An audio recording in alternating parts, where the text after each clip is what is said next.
Hello दोस्तों। जैसे कि आप सभी को पता है कि यहाँ पे जो अगर देखा जाए मार्केट में, शेयर मार्केट में अगर अब हमें यहाँ पे टिकना होगा तो यहाँ पे ऐसे स्टॉक्स में यहाँ पे ज़रूर इन्वेस्ट करना होगा जो कि यहाँ पे आगे फ्यूचर में डिमांडिंग रहने वाले। क्योंकि दोस्तों आप सभी को पता है जिस तरह से यहाँ पे माहौल बन रहा है और यहाँ पे मार्केट में भी मतलब करेक्शंस आता जा रहा है और यहाँ पे छोटी मोटी गिरावटें भी दिखाई दे रही। तो अगर हम देखा जाए तो यहाँ पे बात कर रहे हैं यहाँ पे इलेक्ट्रिकल व्हीकल्स का। जी हाँ दोस्तों, यहाँ पे अब बहुत बार मैंने वीडियो भी बना दिया है जो कि इलेक्ट्रॉनिक व्हीकल्स के यहाँ पे ऊपर बहुत ज़्यादा यहाँ पे डिमांड रहने वाली। क्योंकि आप सभी को पता है कि पेट्रोल डीजल के अगर देखा जाए तो मतलब ये सभी के सभी यहाँ पे बहुत ज़्यादा यहाँ पे ख़त्म होने के कगार पर है। तो इसी को चलते हुए देखा जाए तो यहाँ पे डिमांड जो रहने वाली इलेक्ट्रॉनिक व्हीकल को, और इसके चलते आप सभी को पता है कि बहुत सारी जो कंपनियाँ है यहाँ पे इलेक्ट्रॉनिक व्हीकल्स के ऊपर यहाँ पे फोकस कर चुकी है।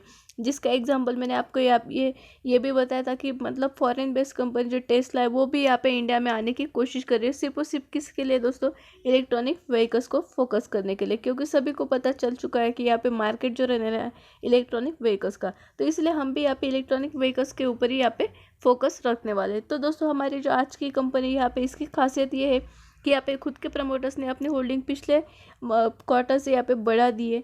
दूसरी इंपॉर्टेंट चीज़, फॉरेन निवेशकों ने भी अपनी होल्डिंग यहाँ पे बढ़ा दी है। और सबसे इम्पोर्टेंट चीज़, अभी इसके हाल ही में यहाँ पे क्वार्टर 3 के रिजल्ट्स आने वाले। तो दोस्तों ये सभी पॉइंट्स देखते हुए यहाँ पे इस कंपनी के ऊपर हमें ज़रूर यहाँ पे फोकस करना पड़ेगा। तो चलिए दोस्तों हम यहाँ पे कंपनी के ऊपर आगे बढ़ जाते हैं।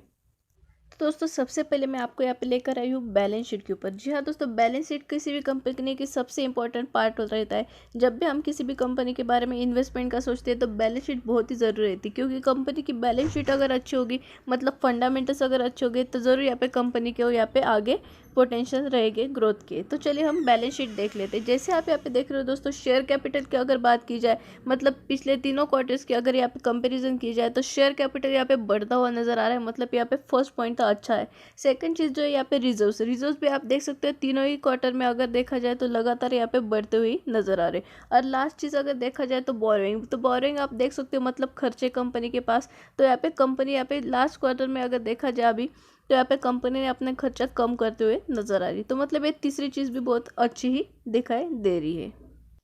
तो दोस्तों हम आ चुके हैं नेक्स्ट पैरामीटर के ऊपर, जो कि हमारा रहने वाला है शेयर होल्डिंग पैटर्न। सबसे इंपॉर्टेंट, मतलब अगर कंपनी के खुद के प्रमोटर्स खुद के कंपनी के ऊपर ट्रस्ट रखेंगे तो ही हमें भी खुद को भी यहाँ पे ट्रस्ट रखना पड़ेगा। क्योंकि अगर कंपनी के प्रमोटर्स ही यहाँ से निकलते हुए दिखाई देंगे तो हम सभी को पता है कि कंपनी में यहाँ पे जरूर कुछ ना कुछ झोल हो रहा है और हम भी यहाँ पे कंपनी पे ट्रस्ट नहीं कर सकते। तो इसलिए प्रमोटर्स की होल्डिंग भी बहुत इंपॉर्टेंट रहती है। और सबसे इंपॉर्टेंट उसमें फॉरेन निवेशक, अदर DIS, गवर्नमेंट, ये कितने यहाँ पे इन्वेस्टेड है ये भी देखना बहुत जरूरी रहता है दोस्तों। तो चलिए हम इन सभी की होल्डिंग यहाँ पे देख लेते हैं। जैसे आप यहाँ पे देख रहे हो, मतलब प्रोमोटर्स की होल्डिंग मैंने जैसे कि आपको बताया पिछले 2 क्वार्टर से, सितंबर क्वार्टर और दिसंबर क्वार्टर, जैसे दोनों क्वार्टर देखा जाए तो मतलब पिछले क्वार्टर से अगर देखी जाए तो होल्डिंग यहाँ पे बढ़ चुकी है। जैसे कि आप यहाँ पे देख रहे हो अच्छी खासी होल्डिंग, मतलब 10% 11% तक की होल्डिंग यहाँ पे खुद के कंपनी के प्रमोटर्स ने यहाँ पे पिछले 2 क्वार्टर से बढ़ा दी है। अगर बात की जाए फॉरेन निवेशकों की, तो फॉरेन निवेशकों को भी आप यहाँ पे देख सकते हो पिछले क्वार्टर से ज़्यादा इस क्वार्टर में उन्होंने भी अपनी होल्डिंग 2% से यहाँ पे बढ़ा दी है। मतलब फॉरेन निवेशकों को भी पता चल चुका है कि कंपनी के यहाँ पे पोटेंशियल अच्छे बन रहे हैं। तीसरी चीज़ यहाँ पे आप देख सकते हो डोमेस्टिक इन्वेस्टर, हालांकि इनकी होल्डिंग यहाँ पे कम हुई है, लेकिन यहाँ पे सबसे इंपॉर्टेंट पॉइंट जो रहा, फॉरेन निवेशक और प्रोमोटर्स उन दोनों ने अपनी होल्डिंग बढ़ा ली। गवर्नमेंट की बात की जाए तो उनकी होल्डिंग यहाँ पे स्टेबल रही है पिछले 2 क्वार्टर से। और अगर बात की जाए पब्लिक की, तो पब्लिक के पास यहाँ पे 16% की होल्डिंग यहाँ पे नजर आ रही है। तो दोस्तों हम आ चुके हैं यहाँ पे क्वार्टरली रिजल्ट्स के ऊपर। हालांकि यहाँ पे क्वार्टर 3 के जो रिजल्ट्स है अभी तक आए नहीं और उसकी डेट भी यहाँ पे मिल चुकी है, जो कि हाल ही के 2 ही दिन में यहाँ पे लगने वाला है। वो भी मैं आपको NSE की चार्ट पे दिखाने वाली हूँ। लेकिन पहले पिछले कुछ क्वार्टर्स के जो रिजल्ट्स है वो भी आप यहाँ पे जरूर कंपेयर कीजिएगा। क्योंकि यहाँ पे कंपनी के सिर्फ एक ही क्वार्टर के रिजल्ट इंपॉर्टेंट नहीं रहते दोस्तों, पूरी की पूरी हिस्ट्री, मतलब जो 2-3 क्वार्टर्स के रिजल्ट है वो भी बहुत इंपॉर्टेंट रहते हैं। क्योंकि कंपनी क्या एक ही दिन में यहाँ पे बहुत ज़्यादा लाजवाब प्रॉफिट तो नहीं ला सकती ना। कंपनी के पास यहाँ पे कुछ ना कुछ अच्छे खासे पिछले ग्रोथ्स रहने चाहिए, कुछ ना कुछ अच्छे सेल्स रहने चाहिए, तभी वो आगे जाके अच्छा खासा रिजल्ट दे सकती है। एक ही क्वार्टर में कंपनी बहुत ज़्यादा भाग नहीं सकती। इसलिए हम पिछले क्वार्टर्स के भी अगर रिजल्ट्स यहाँ पे कंपेयर करें तो सबसे पहला पॉइंट हमारा सेल्स का है। तो सेल्स अगर देखा जाए तो पिछले कुछ क्वार्टर्स में हमेशा यहाँ पे देख सकते हो आप, हर एक क्वार्टर में सेल्स जो है बढ़ते हुए ही नजर आ रहे हैं। हालांकि यहाँ पे एक्सपेंसेस भी थोड़े बढ़ते हुए नजर आ रहे हैं, लेकिन आप ये कह सकते हैं क्योंकि अगर कंपनी यहाँ पे प्रोग्रेस कर रही है तो मतलब खर्चे भी यहाँ पे जरूर थोड़े बहुत बढ़ते हुए ही नज़र आ सकते हैं। अगर बात की जाए ऑपरेटिंग प्रॉफिट की, तो आप यहाँ पे देख सकते हो पिछले मतलब यहाँ पे 4 ही क्वार्टर की अगर कंपैरिजन किया जाए तो आप देख सकते हो मतलब पिछले दिसंबर से लेकर के मार्च 20 में ये घट चुकी थी ऑपरेटिंग प्रॉफिट। लेकिन अगर देखा जाए जून और सितंबर 2020 की बात, तो यहाँ दोनों ही क्वार्टर में यहाँ पे अच्छा खासा प्रॉफिट नज़र आ रहा है। फाइनली हम आ चुके हैं दोस्तों कंपनी के मार्केट कैपिटलाइजेशन के ऊपर, और आप यहाँ पे देख सकते हो 24,000 का यहाँ पे अच्छा खासा करोड़ में मार्केट कैपिटलाइजेशन है। करंट प्राइस देखी जाए कंपनी की, तो यहाँ पे 75 रुपीज़ की और करंट कंपनी चल रही है। और हाई और लोवेस्ट वैल्यू देखी जाए तो 88 जो है कंपनी का हाईएस्ट वैल्यू 1 ईयर का, 27 यहाँ पर निचला वैल्यू है। अगर देखा जाए यहाँ पे स्टॉक का पी भी अच्छा खासा है, मतलब 22 का स्टॉक का पी है। बुक वैल्यू भी अच्छी खासी मतलब 68 है। हालांकि यहाँ पे बुक वैल्यू के करीब यहाँ पे करंट प्राइस भी चल रही है। और अगर बात की जाए डिविडेंड की, तो जी हाँ कंपनी यहाँ पे अच्छा खासा डिविडेंड भी देती है 2% के करीब, और रिटर्न ऑन इक्विटी भी अच्छा खासा ही यहाँ पे नजर आ रहा है। तो दोस्तों हम आ चुके हैं एनएससी के चार्ट के ऊपर। आप देख सकते हो यहाँ पे 20% के अराउंड यहाँ पे डिलीवरीज लोगों ने उठाना शुरू कर दिया है। और अगर आप यहाँ पे देखा जाए तो मतलब कंपनी में यहाँ पे बाइंग ही हो रही है, सिर्फ और सिर्फ बाइंग हो रही है। ट्रेडेबल वॉल्यूम्स भी आप देख सकते हो कितने अच्छे हैं कंपनी के। और सबसे इंपॉर्टेंट चीज़ दोस्तों जो कि यहाँ पे रहने वाला है कंपनी का फाइनेंशियल रिजल्ट, जो कि सबसे फोकस में रहने वाला है, क्योंकि यहाँ पे 4 फेब को यहाँ पे कंपनी का रिजल्ट लगने वाला है। तो ये Q3 का रिजल्ट बहुत ही यहाँ पे माइंड करने वाला है, क्योंकि ये कंपनी जो है फ्यूचर डिमांड पे यहाँ पे वर्क करती है। और इसी को लेकर के यहाँ पे कंपनी के लिए ये 4 फरवरी बहुत ज़रूरी रहने वाली, तो इसको ज़रूर नोट करके रखिएगा दोस्तों। तो दोस्तों हम आ जाते हैं यहाँ पे कंपनी के ऊपर। और जैसे आप यहाँ पे देख रहे हो वनडे का चार्ट, तो वनडे में भी यहाँ पे अच्छी खासी गिरावट नजर आ रही है, 2% के करीब चार्ट अगर देखा जाए। 1 मंथ की अगर बात की जाए तो आप यहाँ पे देख सकते हो 1 मंथ में भी यहाँ पे जो है गिरावट नजर आ रही है, जो कि 75 रुपीज़ की और कंपनी यहाँ पे चल रही है। लेकिन अगर पिछले 6 मंथ्स की बात की जाए दोस्तों, तो यहाँ पे कंपनी ने अच्छा खासा प्रॉफिट दे दिया है, जो कि 76% तक का यहाँ पे प्रॉफिट भी कंपनी ने दे दिया है। तो मतलब एक छोटा शेयर जो कि इलेक्ट्रॉनिक व्हीकल्स को लेकर के यहाँ पे अच्छा खासा वर्किंग दिखा रहा है, 75 रुपीज़ तक की इसकी वैल्यू चल रही है।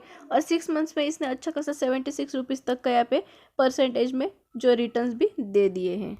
अगर मैक्सिमम की बात की जाए दोस्तों, तो आप यहाँ पे देख सकते हो मैक्स का चार्ट में, तो मतलब कंपनी यहाँ पे हाईएस्ट वैल्यू अगर देखी जाए तो 156 रुपीज़ तक यहाँ पे कंपनी आगे भाग चुकी थी। और उसके बाद यहाँ पे कंपनी जो है एक लेवल पे आज के यहाँ पे बैठ गए, जो कि आप यहाँ पे देख सकते हो 75 रुपीज़ का। तो चलिए दोस्तों मैं आपको यहाँ पे कंपनी के नाम भी रिवील कर देती हूँ, ताकि आपको पता चले किस कंपनी के बारे में बात कर रहे हैं।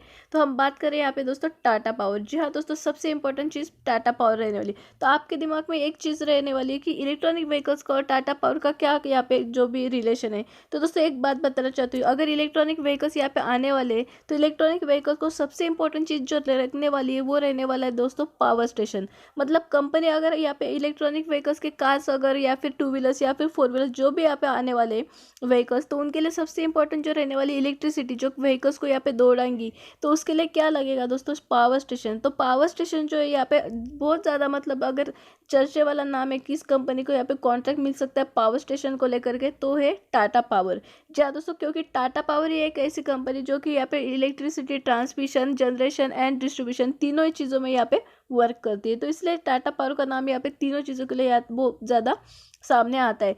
सबसे इंपॉर्टेंट चीज़ यहाँ पे और एक बात यहाँ पे दोस्तों कि ये जो टाटा पावर कंपनी यहाँ पे सिर्फ यहाँ पे इलेक्ट्रॉनिक व्हीकल्स को लेकर के यहाँ पे पॉजिटिविटी है, ऐसे नहीं दोस्तों, क्योंकि यहाँ पे इसको बहुत सारे कॉन्ट्रैक्ट्स भी मिलते रहते हैं। जैसे कि आपको पिछले वीक में मैंने वीडियो बनाया था, जो कि था यहाँ पे आप देख सकते हो Tata power solar wins ₹1200 contract order from NTPC to set up 320 megawatt projects. जी हाँ दोस्तों, मतलब ये भी मैंने पिछले वीक में एक वीडियो बना था इस न्यूज़ के ऊपर भी। मतलब टाटा पावर ऐसी कंपनी, ये सिर्फ इलेक्ट्रॉनिक व्हीकल्स को लेकर ही नहीं वर्क करी, यहाँ पे पावर से रिलेटेड इलेक्ट्रिसिटी से रिलेटेड सारे चीज़ों में ये काम करती है। मतलब जो फ्यूचर डिमांड में बहुत ज़्यादा रहने वाली दोनों चीज़ें, और दोनों के लिए यहाँ पे मतलब यहाँ पे क्या रहता है, टाटा पावर को कॉन्ट्रैक्ट्स मिलते रहते। तो मतलब ऐसे बड़े बड़े कॉन्ट्रैक्ट्स जो कि करोड़ों में अगर कंपनी को मिलते रहते, तो मतलब कंपनी यहाँ पे ज़रूर अच्छा खासा प्रॉफिट दिखाने के लिए यहाँ पे रेडी हो चुके हैं, ये भी हम यहाँ पे कह सकते हैं। और सबसे इंपॉर्टेंट चीज़ दोस्तों, जैसे कि प्रमोटर्स ने भी होल्डिंग बढ़ा दी, फॉरेन निवेशकों ने भी होल्डिंग बढ़ा दी, और कंपनी के अभी मतलब Q3 के रिजल्ट्स भी आने वाले 4 फेब को। तो मतलब यहाँ पे आपको ज़रूर यहाँ पे नज़र रखनी बनती है, क्योंकि यहाँ पे अगर Q3 के रिजल्ट्स भी अच्छा आ गए, तो हम ज़रूर यहाँ पे कह सकते हैं कंपनी के लिए कि यहाँ पे कुछ ना कुछ अच्छा ग्रोथ दिखाई दे सकता है। तो दोस्तों तो आप यहाँ पे ज़रूर टाटा पावर के ऊपर अपनी नज़र रख सकते हो, यही मैं आपको यहाँ पे कहना चाहूँगी। क्योंकि दोस्तों जो कि कंपनी रहती है फ्यूचर डिमांडिंग के लिए वर्क करती है, जो कि इलेक्ट्रॉनिक व्हीकल्स हो गए या फिर पावर स्टेशन हो गए या फिर पावर इलेक्ट्रिसिटी जनरेशन हो गया, ये सब जो चीज़ें हैं दोस्तों ये फ्यूचर में हमेशा इनकी डिमांड रहने वाली। तो इसी को देखते हुए अगर अब देखा जाए तो हम इस कंपनी के ऊपर अपनी नज़र ज़रूर रख सकते हैं। दूसरा इंपॉर्टेंट चीज़ ये भी है दोस्तों कि ये जो कंपनी अच्छे खासे ब्रांड से बिलोंग करती है, टाटा ग्रुप से बिलोंग करती है, मतलब ये भी एक भरोसेमंद चीज़ है। दूसरी चीज़ जो है, कंपनी की जो वैल्यू चल रही है शेयर की प्राइस वो 75 रुपीज़ के अराउंड, मतलब 100 से भी छोटे प्राइस में हमको मिल रहा है, ये भी एक अच्छी चीज़ है। और तीसरी चीज़ जो कि अब तक के कंपनी के क्वार्टर्स के रिजल्ट्स है वो भी अच्छे खासे है। और चौथी चीज़ जो बैलेंस शीट वो भी यहाँ पे हमें अच्छी ही नज़र आ रही है। तो मतलब ये सब चीज़ों को देखते हुए हमें इस कंपनी के ऊपर भी अपनी नज़र यहाँ पे ज़रूर रखनी चाहिए, और सबसे इंपॉर्टेंट रिजल्ट्स के ऊपर दोस्तों। तो दोस्तों आज का वीडियो इतना है। अगर आपको ये वीडियो अच्छा लगे तो ज़रूर हम यहाँ अकाउंट पे नीचे आप कमेंट्स बॉक्स में लिख सकते हैं, और वीडियो को लाइक कर सकते हैं, अकाउंट को सब्सक्राइब कर सकते हैं, और बेल आइकन को भी हिट कर सकते हैं, ताकि ऐसे नॉलेजेबल वीडियोस मैं आपके लिए यहाँ पे लाते रहूँगी। तब तक के लिए दोस्तों यहाँ पे बाय बाय।